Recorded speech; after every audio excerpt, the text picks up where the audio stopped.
విద్యుత్ వ్యవస్థను మొత్తం కూడా సర్వనాశనం చేశాడు. దాదాపు 1,20,00,000 పైన విద్యుత్ వ్యవస్థని అప్పులు ఊబిలోకి దింపేశాడు.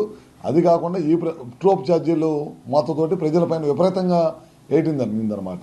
ఈ ప్రభుత్వం వచ్చిన తర్వాత 13 పైసలు తగ్గించాలని చెప్పి నిర్ణయించుకొని రేపు నవంబర్ నుంచి బిల్లులో తగ్గిస్తాము. 22-23లో 6,073 కోట్ల భారం వేశాడు. తర్వాత 2023-24లో ప్రొవిజనల్ కలెక్షన్ అని దాదాపు 2,880 కోట్లు పర్ ఎవ్రీ యూనిట్ కి 40 పైసలు పర్ యూనిట్ వేసేవాడు.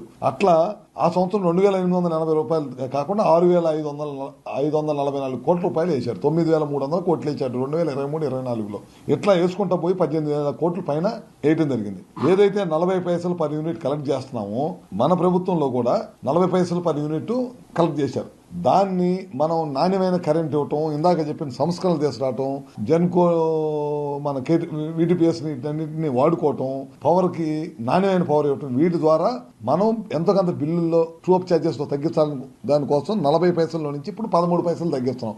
రేపు నవంబర్ 13 నుంచి ప్రతి యూనిట్ కి 13 పైసలు తగ్గించి ప్రజల మీద భారాన్ని తగ్గిస్తాం. మన రాష్ట్రం విడిపోయినాటికి 2014-19 విడిపోయినాటికి మన దగ్గర మిగులు విద్యుత్ ఉంది. మనము మిగులు విద్యుత్ రాష్ట్రాన్ని జగన్మోహన్ రెడ్డికి అప్పచెప్తే దాన్ని ఏం చేసేసాడు అతను, మళ్ళీ మన చేతికి వచ్చే లోపల సర్వనాశనం చేసి వదిలిపెట్టాడు. దాదాపు విపరీతంగా భారం వేశాడు, వ్యవస్థలన్నీ సర్వనాశనం చేశాడు. మన దగ్గరే అనుకూలమైన ప్రదేశాలు ఉంటే మన దగ్గరే పవర్ సోలార్ విండ్ మన దగ్గర నిర్మించుకొని మన రాష్ట్రానికి కనుక పవర్ ఇచ్చినట్టయితే ఇంకా ట్రాన్స్మిషన్ ఛార్జెస్ ఇవన్నీ తగ్గాయి. ఎక్కడికో పోయి రాజస్థాన్ పోయి చాలా పెద్ద ఎత్తున 9,000 మెగావాట్లు కొన్నాడు. అదే కనుక అక్కడ కొనకుండా ఇక్కడే కనుక నిర్మించినట్లయితే మన దగ్గర ఇండస్ట్రీగా విండ్ సోలార్ 9,000 మెగావాట్లు వచ్చేది. మన ట్రాన్స్మిషన్ ఛార్జెస్ ఉండేవి కాదు, మనకి ట్యాక్సెస్ రూపంలో డబ్బులు వచ్చాయి, మన పిల్లలకు ఉద్యోగాలు వచ్చాయి. మా 13 పైసలు కాదు, రాబోయే రోజు ఇంకా తగ్గాలి. పవర్ బిల్స్ ప్రజల మీద భారం తగ్గాలి, ఇండస్ట్రీస్ కూడా తగ్గాలి.